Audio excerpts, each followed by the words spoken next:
this healing can actually turn around. Okay, so I have always um, learned this one thing, or I have always believed in one thing, that disease is nothing but is dis-ease.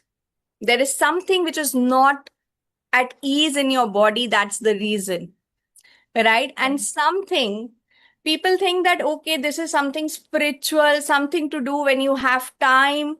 But the truth is, healing is a necessity. It's not a luxury, or it's not something related to spirituality, right? Because what I have seen in myself or in others who came for healing to us, that because of every stress, every failure, every disappointment, it all leaves an emotional scar. And these scars don't just disappear, they actually pile up in the body, right? They become actually the hidden blocks that show up as, maybe you can say, when we have the deadlines, it show up as stress, right? Maybe whenever we get stuck in a situation, it show up as an overthinking, right? Maybe there is so much of burnout, there is so much of fatigue, right? There is so much of fear of failure or inconsistency. So in my case, it was fear of success, I would say. That's what I understood about myself, and that's where I thought that, no, I really want to release this.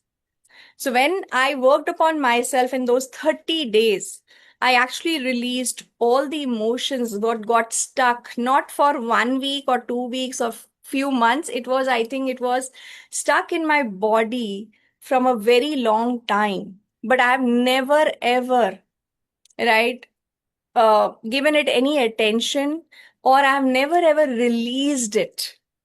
So when you heal, it's like you release the charge, you neutralize your past, and you create the space for new opportunities, right? So like as a CA, if I talk about, so CA clears financial debt, right? Everybody clears financial debt. So in the same way, healing creates emotional debt. It clears the emotional debt. So without healing, you keep paying interest in the form of stress, anxiety, or repeating failures.